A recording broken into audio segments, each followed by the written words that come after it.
The new Premier League campaign is just a couple of days away, and every Tom, Dick and Harry has been giving their predictions for where they think teams will finish in the table. So, I thought I'd join in the fun and give my predictions for the 23-24 Premier League season. Hello everyone, welcome to the channel and welcome to my 23-24 Premier League predictions. I'm going to give who I think will win the league, who I think will finish top 4, the surprise teams this season, who I think will get relegated, the underperformers, who I think will be the player of the season and all that malarkey. I have posted a shorts video giving my boldest predictions for the season. I will repeat them in this video if you haven't watched it. And as you can probably hear from my voice, I'm not 100%. I've been ill the last few days. This video was supposed to be recorded and posted a few days ago, but I've been ill. I haven't been able to talk properly, and it's been a little bit of a struggle. But I've got to get through, otherwise I'll never post a video on this channel again. Right, without further ado, who's going to win the league? Some people have been saying on social media that Arsenal beating Manchester City in the Community Shield means that City are finished. It's over and done with, and they will not repeat their treble-winning heroics from last season. But I say that is utterly ridiculous. The Community Shield is nothing but a glorified friendly, and I doubt Pep Guardiola and his players are losing any sleep over losing it on a penalty shootout. And it has no bearings on what's going to happen in the Premier League season whatsoever. Personally, I can't see anybody other than Man City winning the league. They only won it by 5 points last season. They lost 5 games throughout the course of the campaign. And I believe that Guardiola will be a little bit disappointed with that performance and will think they can do better. And I do believe this season they will do better. I can't see them losing 5 games again. I believe that this season they will get an even higher points tally and absolutely romp the league. But who will be their closest challengers? It's going to be between Arsenal and Liverpool, I believe. Arsenal have got a very good side. They've strengthened by breaking the English transfer record for Declan Rice. They have got a very good, solid defensive unit. But they do lack that world-class centre-forward. And I think that may come back and bite them in the backside a little bit. They've got players like Saka, of course, who is absolutely phenomenal. But Jesus is injured. They've got Nketiah and Balogun that they don't really want to rely on. They've both been discussed as possibly leaving the club. So it's not 100% given that Arsenal will finish top 2. But I do believe they will finish top 3. The other team in the top 3 will be Liverpool. I think they're going to be so much better this season than they were last season. They've lost a little bit of experience in players like Jordan Henderson leaving, and that's a bit of a void that needs to be filled. But they've made some good signings in players like McAllister and Szoboszlai. And I believe that Darwin Núñez is going to have a phenomenal season even this season. He was okay last season in his first season in the Premier League.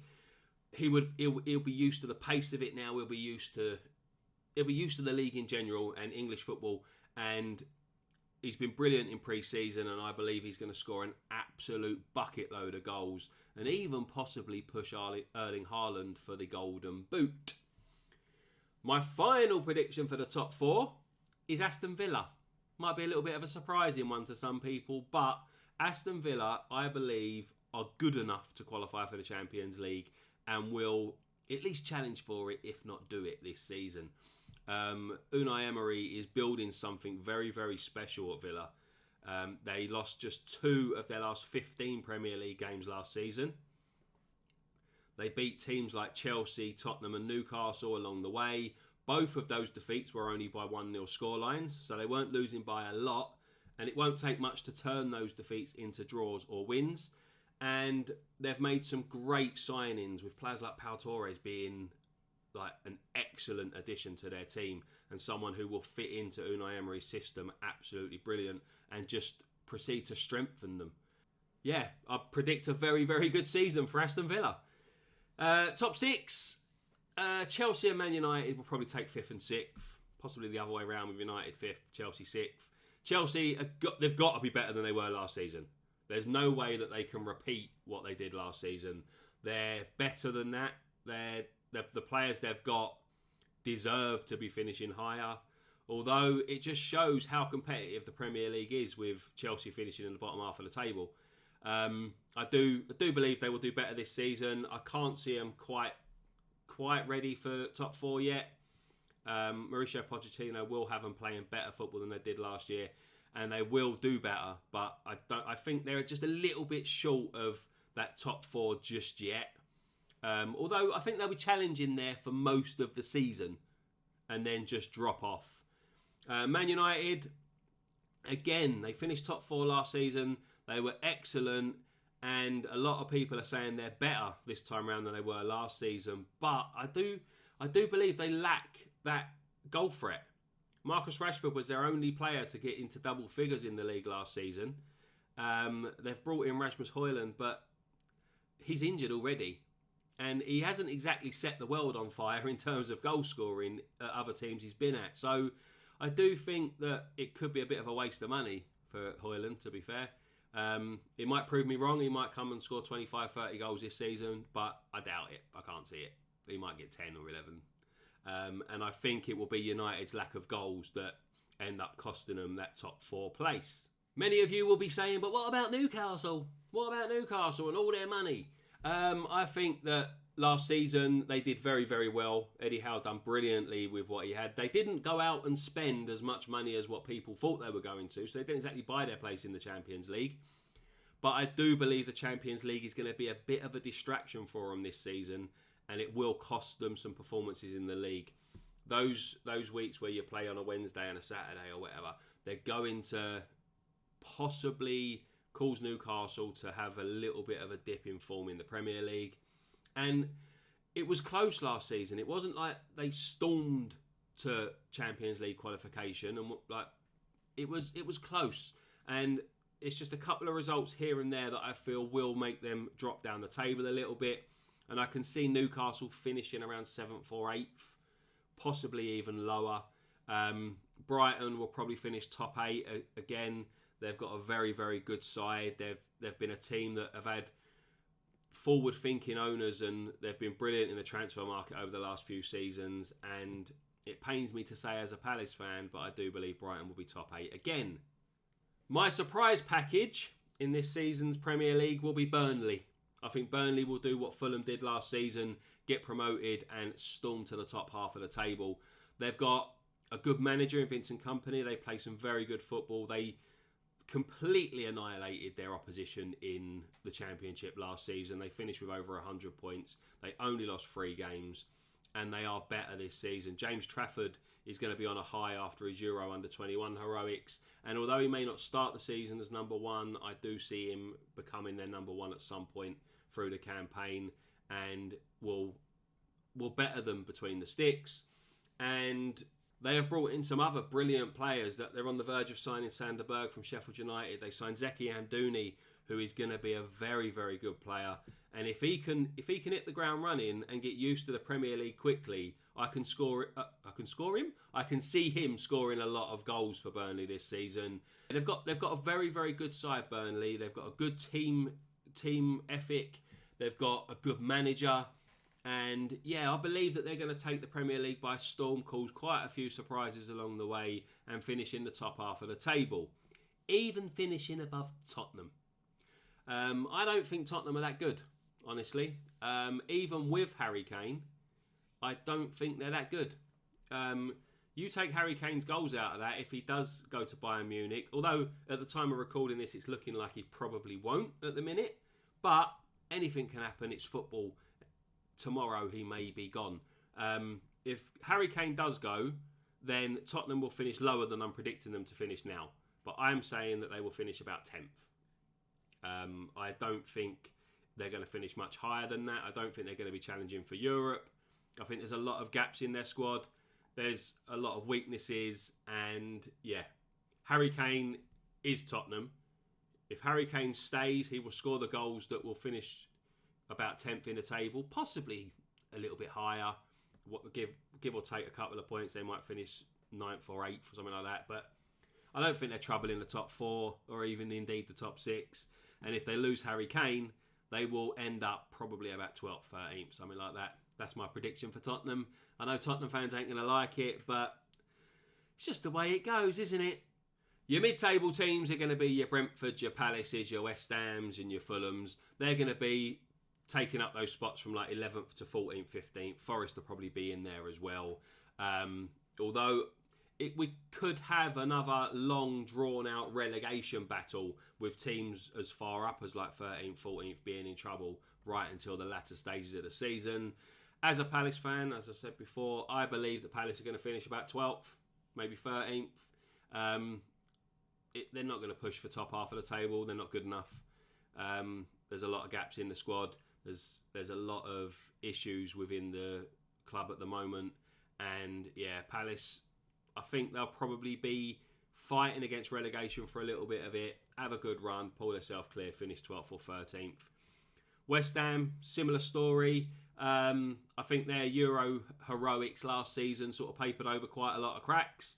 And I believe that West Ham are no better than a mid-table side. They, again, will probably manage to claw their way away from fighting relegation for the majority of the season. But I don't believe they're good enough to be top half or challenging for Europe again. They've lost their best player, in my opinion. They've lost their inspiration, that leader on the pitch. And although they have brought in a replacement and they're on the verge of signing Harry Maguire as well, West Ham will be mid-table. The same for Fulham. Brentford are going to miss Ivan Toney's goals. I don't think they're going to miss them as much as what some people believe. I've seen people predicting Brentford to be fighting relegation because Ivan Toney's not there. But I believe that Brentford will be mid-table, comfortably mid-table. Fulham, again, they will be comfortable mid-table as well. And then you've got to drop into your teams that are going to be fighting against relegation. So your Forests, your Bournemouths, your Evertons, I think they're going to be down there the entire season. But I don't believe they're going to get relegated. The three teams I think are going to get relegated are Luton Town, Sheffield United, and Wolverhampton Wanderers. Luton, they're gonna put up a fight, but if you look at their squad, they are a championship level squad. There's no two ways about it. They've got a little bit of quality. They've got some players who may shine at the Premier League level, but all in all, their squad is a championship level squad. A good championship level squad, nonetheless, but it's a championship level squad, and I do believe they'll finish bottom of the table. Although Sheffield United have just sold their two best players, so they're weaker than they were in the Championship last season. So maybe Sheffield United are competing to finish bottom. Maybe they want to. I don't know. They're not very good. Like, you look at Sheffield United squad and they're a Championship level squad who have just sold their two best players. So maybe they'll finish bottom. But anyway, the battle for bottom of the table will be between Luton and Sheffield United, and they will both go back to the Championship. In terms of Luton, though, I believe that what they're doing is quite forward-thinking. They're bringing in Championship-level players, good Championship-level players, who are going to get an experience of one season in the Premier League this season, drop back down.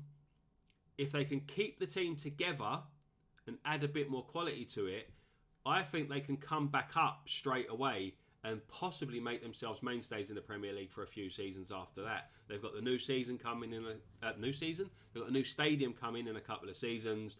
And I think that maybe this one season stay in the Premier League for Luton will give them the money and the foundations of building something that could be very sustainable in the future. And they could be a team to watch in years to come. As for Wolves, they're a mess, aren't they? They're an absolute mess. They've sold their best players. Or their best player anyway.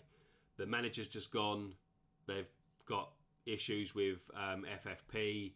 They're a mess, and I believe that their off-pitch problems are going to bleed over onto the pitch itself. They're not a very good side anyway, and I believe that Wolves go down. Everton and Bournemouth will probably be the teams closest to the relegation zone, but Wolves will ultimately drop down into the Championship. And that is my prediction for the table. Man City to win the league, Arsenal, Liverpool to challenge them the closest, Aston Villa to qualify for the Champions League, Wolves, Luton and Sheffield United to be relegated, Tottenham to be mid-table at best, and Newcastle to drop off after their brilliant performances last season. So, who's going to be the best player this season? Who do you reckon? I think player of the season will be Erling Haaland. There's going to be no one else, is there? Like, it's not going to be a shock to anyone that I just said that. Erling Haaland is Erling Haaland. I think he's going to score another bucket load of goals, and he's going to be above and beyond everyone else again, possibly even breaking more records along the way. But Erling Haaland will be the player of the season. My two players to watch this season are Darwin Núñez. I've already said about him in this video. I think Núñez is going to score a bucket load of goals. I think he's going to fire Liverpool to top 3 and a title challenge for the most part of the season. And he is my main player to watch this season. And the other one is Zeki Amdouni. I've mentioned him already in this video as well. I think Burnley have got themselves a very, very good player there. And I do believe that he's going to... He might take a couple of months maybe to adjust, but I think he's going to come good and be a very good signing and a revelation in the Premier League. He scored, was it 22 goals, I think, for Basel last season in like 52 appearances. I think he scored 7 in the European competitions. And yeah, he's going to be a good player for Burnley. I think if he can get the service, he may start the season playing behind a main striker. Or they may go with a 2 up top. But yeah, I believe that if Amdouni gets his chances, he will take them and he will be a revelation this season. But I don't think he's going to be the signing of the season, because that's going to be Pau Torres at Aston Villa. Torres has consistently been one of the best defenders in Europe across the last couple of seasons. He's been absolutely brilliant in La Liga, and he will fit Unai Emery's system absolutely perfectly. He's been brought in to fit into that system at Aston Villa, and yeah, he's going to be phenomenal. I think he's going to be phenomenal. I think he's a brilliant signing. He's going to strengthen Aston Villa in defence. He's going to enable that ball playing from defence, the transitional play to midfield, to happen a lot better. And he will be a main figurehead of Aston Villa's charge for top 4 this season, in my belief. So, that's my predictions for what's going to happen in this Premier League season. What are yours? Let me know down in the comments section. Who do you think is going to win the league? Do you think Man City will storm it like I do? Or do you think Arsenal or Liverpool or even Man United are going to overtake them and storm to the trophy or the title or whatever you want to call it? Who do you think will be the player of the season? Do you agree that Erling Haaland will have another phenomenal season and break all the records again? Who will be your signing of the season? Do you agree that Torres is going to strengthen Villa enough to make them finish top 4? Yeah, and who are your players to watch? Do you agree that Núñez and Amdouni are going to take the Premier League by storm this season, or do you think that someone else is going to come from the relative unknown and be a revelation this season? Let me know in the comment section. While you're down there, smash that like button and subscribe to the channel if you haven't already, because it all helps to build the channel and I appreciate every single one of you. But that is it for this video. I hope you enjoyed it, and I hope I will see you all again very, very soon. I'm excited for the Premier League season to start. I hope you are. And anyway, until next time, bye-bye for now.